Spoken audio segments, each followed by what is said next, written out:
ఈ రోజు సోషల్ మీడియాను మనం చూస్తున్నాం. విచ్చలవిడితనం వచ్చింది. క్యారెక్టర్ అసాసినేషన్ జరిగే పరిస్థితి వస్తుంది.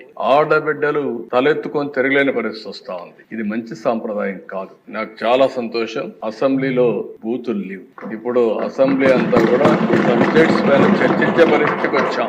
ఆ 5 సంవత్సరాల అసెంబ్లీలో బూతులు మాట్లాడడం, బయటంతా భయంకరంగా ఉండడం, ప్రజాస్వామ్యం పూర్తిగా అపహాస్యం కాబడింది. అలాంటి అన్ని పోయే పరిస్థితికి వచ్చాయి. ఈ రోజు మళ్ళీ రాష్ట్రంలో ఒకటే విజ్ఞప్తి చేస్తున్నాం.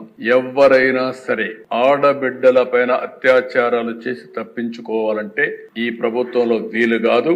అదే చివరి రోజు అవుతుందని మరొకసారి హెచ్చరిస్తున్నాం. చాలా కఠినంగా చెప్తున్నాం. ఇంకా కొంతమంది అక్కడక్కడ చూస్తున్నారు, ఆకతాయిలు ఉన్నారు, ఇష్టానుసారంగా ప్రవర్తిస్తున్నారు. వారందరికీ కూడా ఒక మెసేజ్ పోవాల్సిన అవసరం ఉంది. నేను ఒకప్పుడు ఒక మెసేజ్ ఇచ్చాను. ఈ రాష్ట్రంలో లా అండ్ ఆర్డర్ మెయింటైన్ చేయాలి. తీవ్రవాద సమస్య పరిష్కారం కావాలి. మత విద్వేషాలు లేని రాష్ట్రంగా మత సామరస్యాన్ని పెంచాలి. ముఠా నాయకులందరినీ ఒకటే మెసేజ్ ఇచ్చాను. తరతరాలుగా మీరు ముఠాలకు పాటుపడుతున్నారు. కుటుంబాలు లేకుండా పోయే పరిస్థితి వస్తా ఉంది. ఇంక ఈ రాష్ట్రంలో జరగడానికి వీలు లేదని ఆ రోజు కూడా చాలా స్పష్టంగా కంట్రోల్ చేశాం. రౌడీలకు ఒక మెసేజ్ ఇచ్చాం. ఈ రాష్ట్రంలో రౌడీ అనేవాడు ఉండడానికి వీలు లేదు. ఈ రాష్ట్రం మీకు సహకరించదు.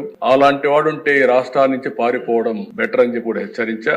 ఇప్పుడు కూడా చెప్తున్నా, ఎవరైనా సరే రౌడీజం చేసి మళ్ళా తప్పించుకుంటామంటే అలాంటి వాళ్ళని ఎట్టి పరిస్థితుల్లో వదిలిపెట్టమని అసెంబ్లీ సాక్షిగా హెచ్చరిస్తున్నారని కూడా